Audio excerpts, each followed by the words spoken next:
ഒരു കൂട്ടം കാട്ടാനകൾ നിങ്ങളുടെ തൊട്ട് മുന്നിൽ നിന്ന് വെള്ളം കുടിക്കുന്നതും കുളിക്കുന്നതും മണ്ണ് വാരി എറിയുന്നതും എല്ലാം കാണണോ?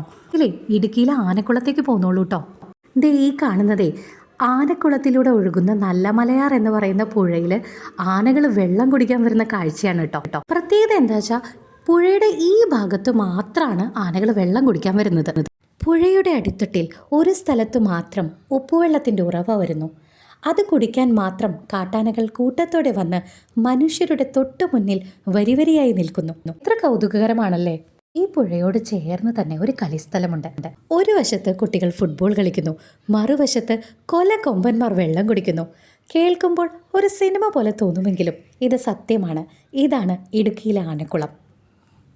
സാധാരണ ആനകൾ കാടിറങ്ങുന്നത് കൃഷി നശിപ്പിക്കാനോ അല്ലെങ്കിൽ പീഡിപ്പിക്കാനോ ആണ്. എന്നാൽ ഇവിടെ ആനകൾ വരുന്നത് പുഴയുടെ അടിത്തട്ടിലെ ഉപ്പുവെള്ളം കുടിക്കാനാണ്. കടൽ പോലുമില്ലാത്ത ഇടുക്കിയിലെ ഈ കാടിനുള്ളിൽ എങ്ങനെ പുഴയ്ക്ക് ഉപ്പുരസം വരുന്നു എന്നുള്ളത് സയന്റിസ്റ്റുകൾ പോലും തല പുകയ്ക്കുന്ന രഹസ്യമാണ്. പ്രദേശവാസികളുടെ അറിവ് പ്രകാരം 1912 മുതൽ ആനകൾ ഈ പ്രത്യേക സ്ഥലത്ത് എത്താറുണ്ട്.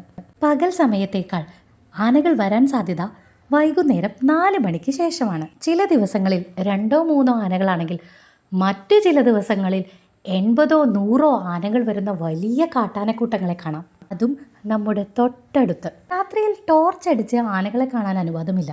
വാക്കുകൾ കൊണ്ട് പറഞ്ഞറിയിക്കാൻ പറ്റാത്ത അത്രയും സുന്ദരമായ അനുഭവമാണ് ഈ കാഴ്ച.